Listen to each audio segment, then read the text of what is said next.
এই দেখেন পাঙ্গাস মাছ, এটা 4 কেজি ওজনের একটা পাঙ্গাস মাছ ছিল।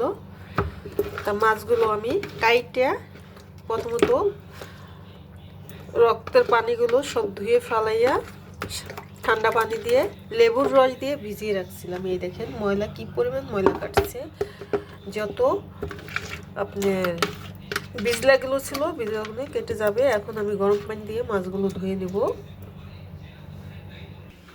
দিয়ে দিচ্ছি গরম পানি। এই দেখেন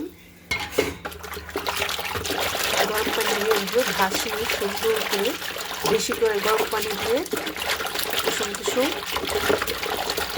আমি যেই পরিমাণ ছিল ঠিক এই পরিমাণ পানি দিয়ে মাছগুলো খাসবেন, তাহলে মাছগুলো সুন্দরভাবে পরিষ্কার হয়ে যাবে, কোনো গন্ধ লাগবে না, মনেই হবে না এটা আপনার পাঙ্গাস মাছ রান্না করছেন, গন্ধটা একেবারেই চলে যাবে।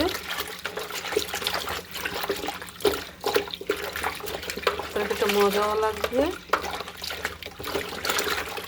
আপনার হাতের রান্নাটা একজনে খাইলে অবশ্যই প্রশংসা করতে হবে যে মাছটা সুন্দর করে ধোয়া হয়েছে। মাছটা গরম পানিটা না ধুলে আপনি মাছের একটা আলগা তেল আছে, তেলটার গন্ধ লাগে। গরম পানি এরকম করে গরম পানি দিয়ে 3 থেকে 4টা ধোয়া দেবেন, বেশি করে পানি দিয়ে খোলাইয়ে। আগে প্রথমত ঠান্ডা পানি দিয়ে ধুবেন মাছ, ধোয়ার পরে সুন্দর করে তারপরে গরম পানি দিয়ে ধুলেই মাছগুলো গন্ধটা কেটে যাবে।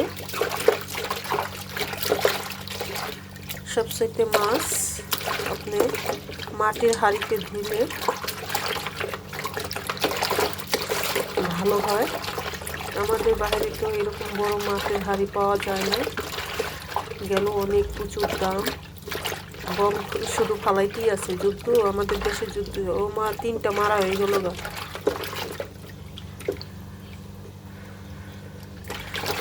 যুদ্ধ চলতে আছে, কি বলবো, সবাই আমাদের জন্য দোয়া করবেন।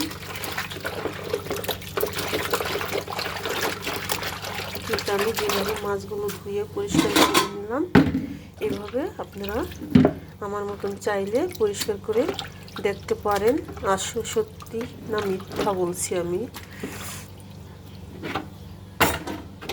দেখছেন পানির উপরে তেলগুলো ভেসে উঠছে আলগা।